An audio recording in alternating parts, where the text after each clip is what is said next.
récapitulatif de la rencontre des nouveaux arrivants du Canada, ok, qu'on a eu à faire la semaine passée. Ouais, c'était le samedi qui vient juste de passer, le 15 juillet. Fait qu'on fait ce récapitulatif parce que je sais qu'il y a beaucoup de gens qui sont peut-être un peu sceptiques, ils ne savent pas qu'est-ce qu'on fait, ils se posent beaucoup de questions. Fait que là, on va partager certains points afin que vous sachiez à peu près où est-ce qu'on en est, qu'est-ce qu'on fait, qu'est-ce qui se dit, pour que vous puissiez avoir une idée en fait. Et on n'a pas beaucoup de temps pour faire ça parce que on a la course contre la montre en fait. Ouais. Donc, de façon générale, on a tombé sur des gens par exemple qui parlaient, on a tombé sur un monsieur qui parlait de son permis de conduire, dont il y a eu une erreur dessus.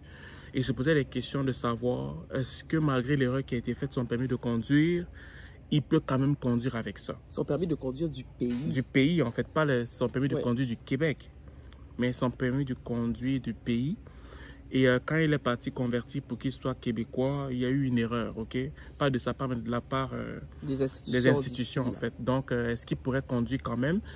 Ben, là, on lui a dit bien évidemment que tu peux conduire jusqu'à la date qu'on t'a donnée, mais il ne faudrait pas attendre la date limite pour pouvoir te dire que par bonne foi, vu que c'est eux qui ont fait des erreurs, ils vont eux-mêmes prendre l'initiative de tout arranger, alors que malheureusement, avec les expériences qu'on a pu avoir, on se rend compte que si tu ne mets pas un peu de pression, si tu ne suis pas ça à la lettre, ben, tu risques de recommencer à zéro alors que ce n'était pas de ta faute en fait. Ça, c'est un des points.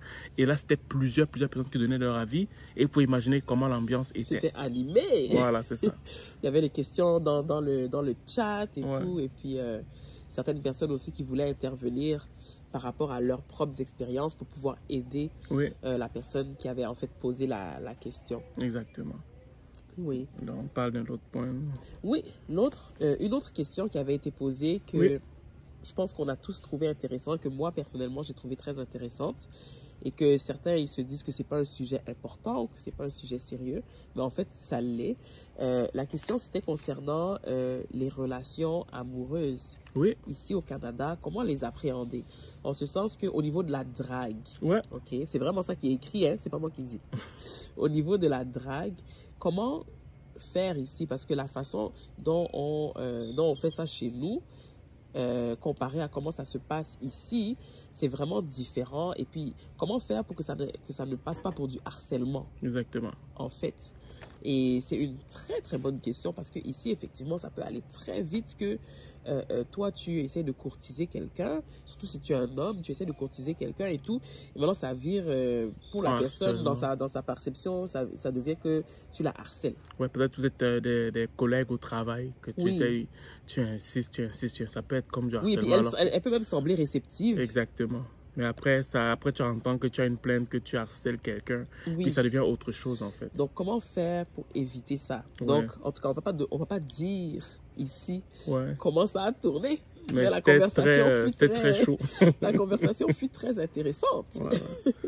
Et donc, un troisième point, on parlait d'un monsieur, on parlait de si un propriétaire de logement pourrait illégalement mettre quelqu'un à l'extérieur, chasser quasiment quelqu'un, quoique le locataire a ses droits. Ben, la réponse est malheureusement oui, ok? Parce que oui, le Canada est un pays de droit, mais il y en a qui utilisent les droits en les pervertissant afin d'atteindre leur propre objectif, ok? Par des moyens détournés. Pas des moyens détournés en fait. Donc, il y en a qui avaient...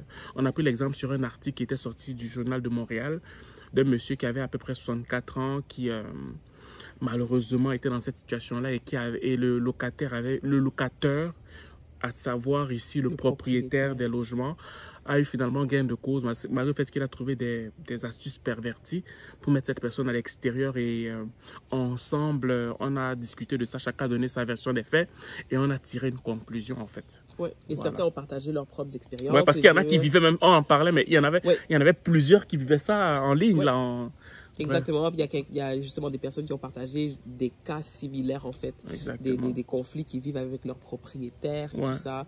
Et ça, plusieurs ont même partagé. Plusieurs, j'étais comme un peu dépassé, j'étais quand même assez surpris de voir qu'il y a beaucoup de gens qui vivent ce genre de situation en fait. Exactement, donc c'est un peu un topo de ce qui s'est passé. Et puis aussi certaines personnes, donc il y avait plusieurs personnes qui posaient des questions parce que la rencontre est vraiment très interactive. Non seulement on pose des questions de vive voix, mais aussi dans le chat et tout. Donc plusieurs posaient des questions dans le chat qu'on va répondre. On n'a pas eu le temps de répondre, donc on va répondre lors de la prochaine rencontre.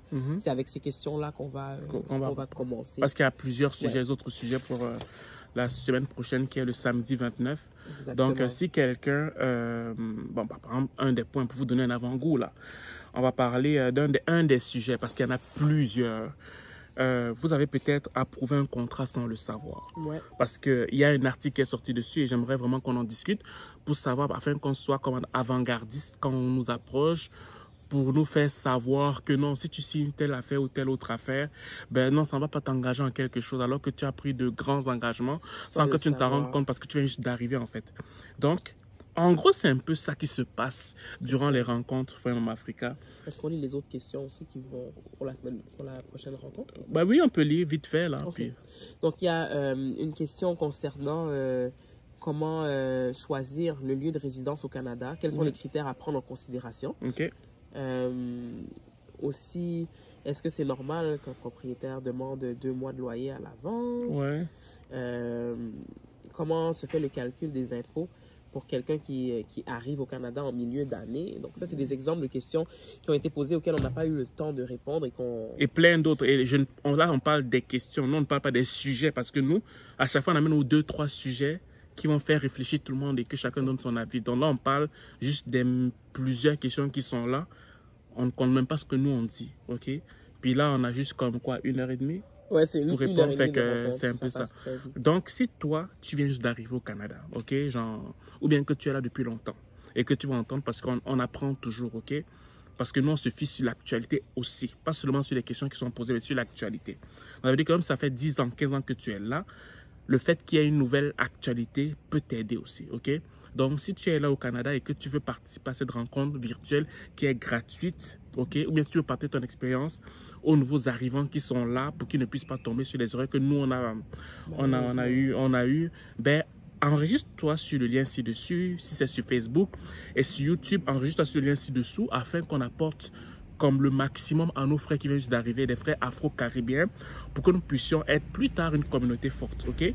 Donc, s'il te plaît, ne te fais pas prier, abonne-toi et enregistre-toi, excusez-moi, enregistre-toi pour qu'on puisse se rencontrer ensemble entre frères et partager nos propres expériences afin que les autres ne puissent pas tomber, qu'on soit au final plus tard une communauté très très unie et soudée en fait. Voilà. Donc, sur ce, passez une excellente journée ou une excellente soirée, dépendant de vous m'écoutez, et n'oubliez pas de passer à l'action. Ciao. Bye.